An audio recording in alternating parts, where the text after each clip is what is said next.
నేనేం మీకు కొత్తదాన్ని అయితే కాదు. కొత్తదాన్నా? 83లో మీరు ఓటేసి గెలిపించిన రామచంద్రారెడ్డి గారి కూతుర్ని ఇక్కడ ఎమ్మెల్యేగా, మంత్రిగా, ఎంపీగా ఎన్నో సేవలు చేసి ప్రజలతో మమైకమైపోయిన కీర్తిశేషుడు రామచంద్రారెడ్డి గారి కూతురు మీ సవితమ్మ, మీ పెనుగొండ పట్టాల్లో.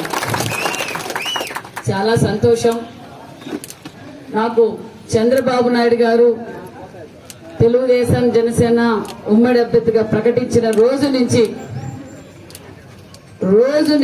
ఆ రోజు నుంచే ఈ రోజు వరకు జనసముద్రం అయింది. ఏ మండలం ఎక్కువ అంటే సోమందపల్లి మండలమే అని చెప్పాలి.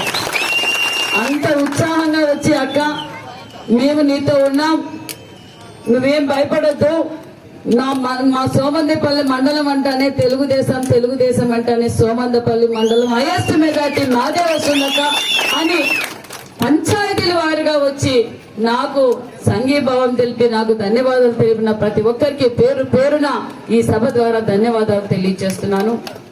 ఇక మీకు చెప్పుకోవాల్సిన అవసరం లేదు, సమయం తక్కువగా ఉంది. ఎలక్షన్ కోడ్ నోటిఫికేషన్ ఈ రోజు సాయంకాలం కానీ రేపు కానీ రావచ్చు అంటున్నారు. 40 రోజులు ఉంటుంది. తెలుగుదేశం కుటుంబ సభ్యులకి కొత్తగా రాజకీయం నేర్పించే పర్లేదు. అది సోమందపల్లి నాయకులకు, కార్యకర్తలకు మరీ ఎక్కువ చైతన్యవంతం, మరీ ఎక్కువ ప్రజల్లో మమేకమయ్యే స్వభావం ఎక్కువగా ఉందని కూడా నాకు తెలుసు. 83 నుంచి నాటి వరకు నేటు రేపు కూడా మీదే మెజార్టీ అన్న విషయం నాకు క్లారిటీ ఉంది. ఎందుకంటే 83 నుంచిగా అభివృద్ధి చేసింది తెలుగుదేశం కాదంటారా? గతంలో మన తండ్రి గారు కావచ్చు, మళ్ళీ పరిటాల రవి గారు కావచ్చు, పరిటాల సునీతమ్మ గారు కావచ్చు, మళ్ళీ మన జిల్లా అధ్యక్షుడు పార్థసారథి కావచ్చు, నెమ్మల కృష్ణప్ప గారు అభివృద్ధి చేసిందే. మనము ఓటు అడిగే హక్కు మనకే ఉంది కాదంటారా? ఒక్క అవకాశం అని చెప్పి జగన్మోహన్ రెడ్డి గారికి ఒక్కసారి ఓటేసినందుకు రాష్ట్రం ఏమైపోయింది, జిల్లా ఏమైపోయింది, మన కాన్స్టిట్యున్సీ ఏమైపోయింది, మన సోమందపల్లి కూడా ఏమైపోయిందో మనకు అందరికీ తెలుసు కదా. మరి ఇప్పుడు మనం మన రాష్ట్రాన్ని కాపాడుకోవాలంటే మన నియోజకవర్గం భారీ మెజార్టీతో గెలవాలి. ఎందుకంటే నేను ధైర్యంగా చెప్తున్నా, గ్రామాలకు పోయే ధైర్యం తెలుగుదేశం పార్టీకే ఉందని సభాముఖంగా తెలియజేస్తున్నా. ఎందుకంటే ఒక్క అవకాశం అని చెప్పి జగన్మోహన్ రెడ్డికి ఓటేసినందుకు ఆ గ్రామంలో ఉండే వైసీపీ లీడర్లకు మీరు కాలర్ ఎగరేసి ఛాలెంజ్ చేయొచ్చు. మీరేం చేశారు, మేమేం చేశామో రండి చర్చకు కావాలంటే. ఎందుకంటే అభివృద్ధి ధ్యేయంగా పనిచేశారు మన తెలుగుదేశం పార్టీ నాయకులు, కార్యకర్తలు అందరూ అహర్నిశలు ప్రజల కోసం కష్టపడ్డారు. ఎందుకంటే ఈ రోజు 5 సంవత్సరాల్లో ఏ పంచాయతీకి పోయినా మన రోడ్ల మీదే నడుస్తున్నారు. మనం వేసిన ఎల్ఈడి బల్బుల్లోనే పనిచేస్తున్నాయి. మినరల్ వాటర్ రిపేర్ వస్తే సర్వీసింగ్ కూడా చేయించలేని అసమర్థత ప్రభుత్వం ఏదంటే వైసీపీ ప్రభుత్వం. ఈ రోజు ఇదే శంకరనారాయణ గారు ఆ రోజు చెప్పారు, ఇప్పుడు మన రమణన్న గారు చెప్పారు, మన కీర్తి స్వామి గారు చెప్పారు, నేను చెరువులకు నీళ్లు ఇస్తానన్నాడు. చెరువులు నీళ్లు కాదు కదా, అన్నమయ్య డ్యాము తెగిపోతే సొంతం పులివెందల్లో అన్నమయ్య డ్యాము తెగిపోతే మెయింటెనెన్స్ కూడా చేతగాని దద్దమ్మ మన ముఖ్యమంత్రి అన్న విషయం మనం చెప్పుకోవాలి. అలాంటి ముఖ్యమంత్రి చెరువులకు నీళ్లు ఇస్తారంటే ఇంకేం ఇస్తారు చెరువులకు నీళ్లు? వాళ్ళు దాచుకున్నారు. అభివృద్ధి అంటే ఏంటంటే శంకరనారాయణ గారు ఒక పక్క దాచుకోవడం అయిపోయింది. మళ్ళీ ఇంకొక వలస పక్షి కూడా వచ్చింది. అప్పుడు కూడా చెప్పారు పార్థసారథి గారు, ప్రతి మీటింగ్ లోనూ చెప్పారు, జాగ్రత్త వలస పక్షి, అతని విషయం మీకు తెలీదు, జాగ్రత్త పడండి అని. కానీ ఏదో ఒక అవకాశంలో చూద్దామని చెప్పి చేస్తే మన శంకరనారాయణ గారు అందరూ గెలిపించారు. వైసీపీ క్యాండిడేట్ ని గెలిపిస్తే ఏం చేశాడు? అన్నదమ్ములు కేకులు భాగాలు పెట్టుకుని దోచుకున్నారు. ఇంకా ఎమ్మెల్యేగా ఉన్నట్టుగానే చూడండి, పెనుగొండ ప్రజలు ఓటేసి గెలిపించిన బాధ్యతగా ఉండాల్సిన ఎమ్మెల్యే అప్పుడే అనంతపురంకు తరలి వెళ్ళిపోయారు. మరి మళ్ళీ కొత్తగా ఏంటి? ఆమెమో కళ్యాణదుర్గంలో ఎమ్మెల్యేగా ఉన్నారు. ఎమ్మెల్యే మళ్ళీ ఇప్పుడు ప్రెసెంట్ మంత్రి. మరి అక్కడ గెలవలేనా? ఇక్కడ ఎందుకు గెలుస్తుంది చెప్పండి? నేను ఈ సభ ద్వారా వైసీపీ అభ్యర్థి ఉషశ్రీ గారికి ఛాలెంజ్ చేస్తున్నా. నువ్వు అక్కడ మంత్రిగా పనిచేసావమ్మా, నీ నియోజకవర్గంలో ఎన్ని చెరువులకు నీళ్లు ఇచ్చావు, ఎన్ని మందికి ఎన్ని ఊర్లకు రోడ్లు వేసావు, ఎన్ని ఉద్యోగాలు ఇప్పించావు, ఎంత మందిని అభివృద్ధి బస్సులో చేసావు, ఎంత మంది కార్యకర్తలు కాపాడావో, ఏమి అభివృద్ధి చేశావో మేము చర్చకు రావడానికి సిద్ధం. మీరు సిద్ధం సిద్ధం అంటున్నారు కదా, అబద్ధం సభలు పెట్టి అది సిద్ధము కాదు, సిద్ధం సభలు కాదు, అది అబద్ధం సభలని మన అందరికీ తెలుసు. ఈ రోజు కొత్తగా వచ్చి నేనేదో చేసేస్తానంటే పెనుగొండ ప్రజలు నమ్మడానికి సిద్ధంగా లేరు, నిన్ను పంపించడానికి సంసిద్ధంగా ఉన్నారని నేను తెలియజేస్తున్నా. ఈ రోజు ప్రతి గ్రామం నుంచి మన కాన్స్టిట్యున్సీనే కాదు, చుట్టుపక్కల కాన్స్టిట్యున్సీ పక్క జిల్లాల నుంచి కూడా వందలాది మంది, వేలాది మందిగా ఉపాధి పొందుతున్నారంటే ఎవరిది ఆ ఘనత? కియా ఇంటర్నేషనల్ సంస్థ తీసుకొచ్చిన ఘనత ఎవరిది? గొల్లపల్లి రిజర్వాయర్ తీసుకొచ్చిన ఘనత ఎవరిది? ఈ రోజు మనమందరం నడుస్తున్న చంద్రన్న పాట వేసింది ఎవరు? మరి చేసింది అభివృద్ధి మనం. చంద్రబాబు నాయుడు గారి విజనరీ లీడర్, సంపద సృష్టించడం తెలుసు, ఉపాధి సృష్టించడం తెలుసు. ఒక పక్క కియా ఇంటర్నేషనల్ రావడం వల్ల ఈ రోజు రాష్ట్ర సంపద పెరిగింది. ఒక పక్క మన జిల్లాలో ఈ రోజు జీఎస్టీ చూడండి, మన జిల్లా ఉమ్మడి అనంతపురం జిల్లా జీఎస్టీ చూస్తే గతం కన్నా ఈ రోజు 10 ఇంతలు పెరిగిందంటే ఆ ఘనత చంద్రబాబు నాయుడు గారిదే.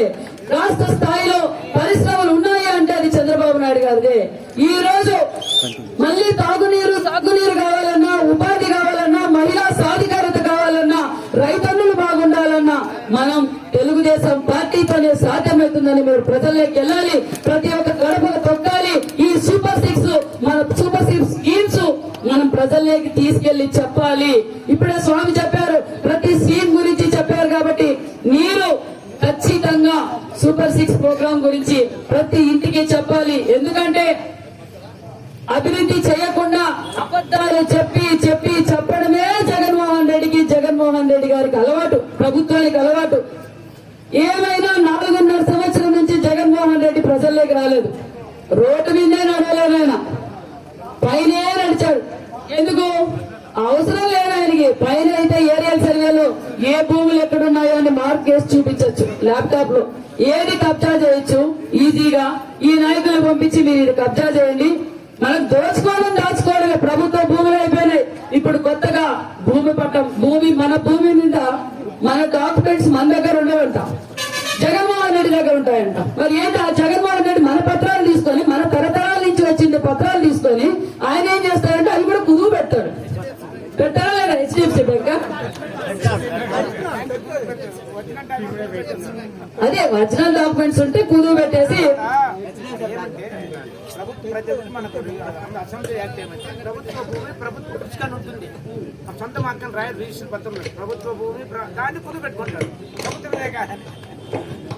కాబట్టి మన భూములపై మనకు కూడా హక్కులు ఉండవు ఇంకా దగ్గరలో.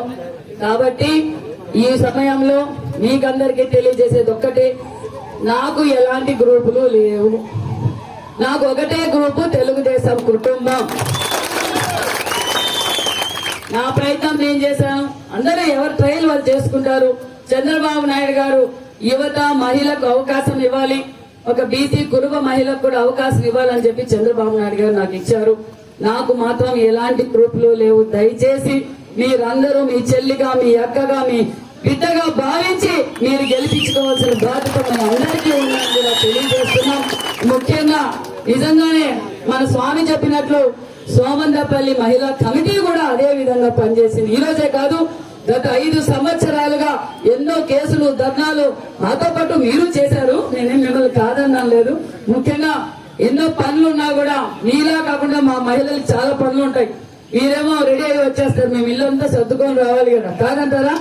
అయినా కూడా మహిళా కమిటీ బాగా పనిచేశారు. దాంతో పాటు అనుసంధాన కమిటీలు, క్లస్టర్ ఇన్ఛార్జ్, బూత్ ఇన్ఛార్జీలు, అదే విధంగా అన్ని కమిటీలు బాగా, గృహ సాధికారత కమిటీలు అన్ని బాగా పనిచేసాయి. నేను తెలియజేసేది ఒక్కటే, మీరు ఎల్లవేళ నేను అందుబాటులో ఉంటా. ఎవరికి ఏ సమస్య వచ్చినా నా వంతుగా నేను మొదటి వ్యక్తిగా కూడా ఉంటానని మీకు అందరికీ తెలియజేస్తున్నా. మనం ఇప్పటి వరకు 5 ఏళ్లుగా ఒక పక్క మీరు పోరాటం చేశారు, వీళ్ళు పోరాటం చేశారు, నేను పోరాటం చేశాం. చంద్రబాబు నాయుడు గారు ముఖ్యమంత్రిగా దిగిన రోజు నుంచి ఈ రాష్ట్రం కోసం ఆయన అహర్నిశలు ఆ వయసులో కూడా పోరాటం చేస్తున్నారు. జగన్మోహన్ రెడ్డికి ఉండే ధైర్యం ఒక్కటే, దొంగోట్లు వేయించుకోవచ్చు, దొంగలకి ఏం అలవాట్లు ఉంటాయి? దొంగ అలవాట్లే ఉంటాయి. దొంగ ఓట్లు వేయించుకోవచ్చు. ఏదైనా చనిపోయిన వాళ్ళ ఓట్లో మన ఏజెంట్లు ఎవరైనా అసమర్థులు అనుకుంటున్నాడు ఆయన. చచ్చిపోయిన వాళ్ళ ఓట్లు ఎవరితోనే వేయించవచ్చు అనుకోవచ్చు. డిలీట్ చేయలేదు అవి. ఎన్నిసార్లు అడిగినా కూడా డిలీట్ చేయడం లేదు. మళ్ళీ మనం మొన్న కూడా సబ్ కలెక్టర్ గారికి చెప్పాము. అది కాకుండా కొత్తగా డబ్బులు ఇస్తే ఓటేస్తారు అనుకుంటున్నారు. ఎందుకంటే దోచుకోండే డబ్బు, దాచుకోండే డబ్బు చాలా ఉంది కదా వాళ్ళ దగ్గర. అందుకు ఓటుకు 5,000 ఇస్తే పెనుగొండ ప్రజలు ఓటేస్తారు అనుకుంటున్నారు. అమ్మా, పెనుగొండ ప్రజలు పోరాటం తెలుసు, న్యాయం చేయడం తెలుసు, రాష్ట్రాన్ని కాపాడుకోవడం తెలుసు, పెనుగొండని కాపాడుకోవడం కూడా తెలుసని ఈ సభాముఖంగా మీకు తెలియజేస్తున్నా. కాబట్టి మీరు గ్రామాల్లోకి వెళ్ళినప్పుడు వాళ్ళ చరిత్ర చెప్పండి, వాళ్ళ అభివృద్ధి ఏం చేశారో చెప్పండి, మన అభివృద్ధి ఏం చేశారో